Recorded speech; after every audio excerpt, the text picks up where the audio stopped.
Today's topic is Entamoeba histolytica. This is the stage tropozoite, which is pathogenic moving feeding stage. It is containing pseudopodia is called the lobopodia. Cartwheel shaped nucleus. Food vacuole is containing RBC. And here ecto and endoplasm is present. Endoplasm is consisting.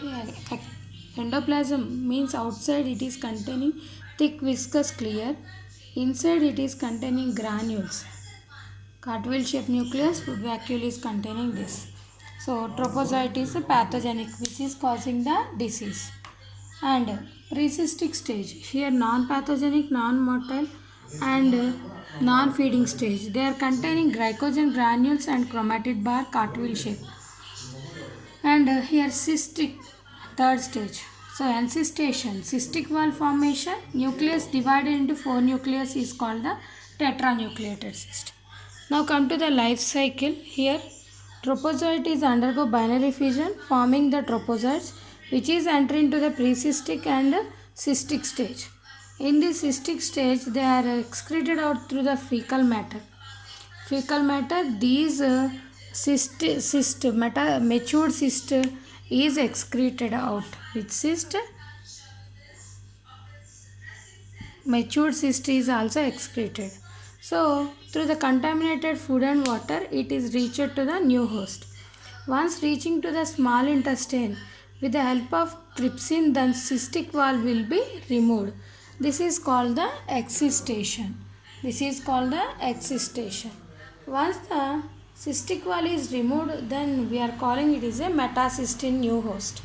It undergo mitotic division and forming the metacystic tropozoite are daughter entamoebas.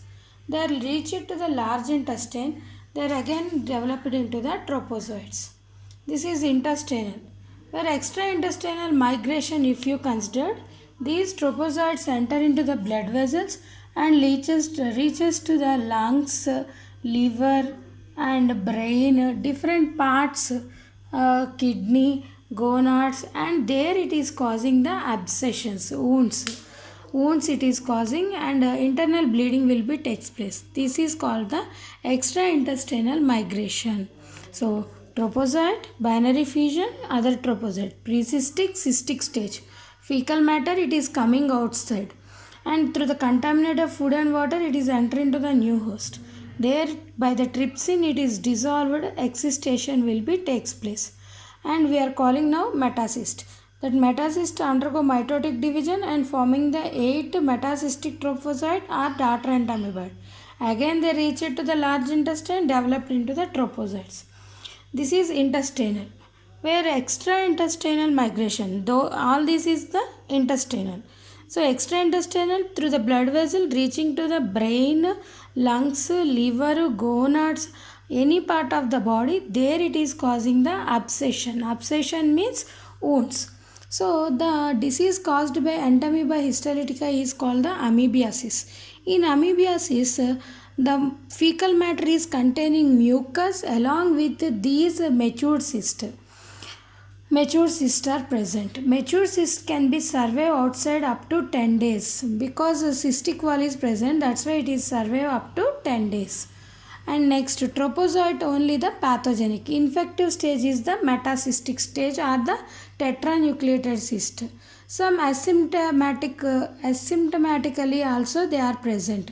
So which doesn't show the symptoms, but they can carry the disease from one person to the another person. So the main symptoms is mucus, blood, all these present in the fecal matter, abdominal pain, all these are the main symptoms of the Entamoeba histolytica.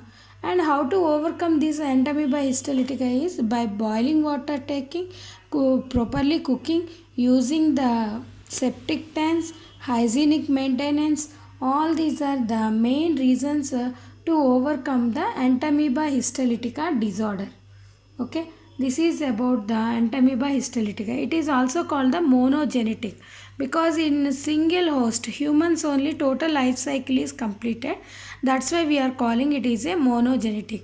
And the enzyme produced by these Entamoeba histolytica is a histolysine, which is damaging the wall of large intestine.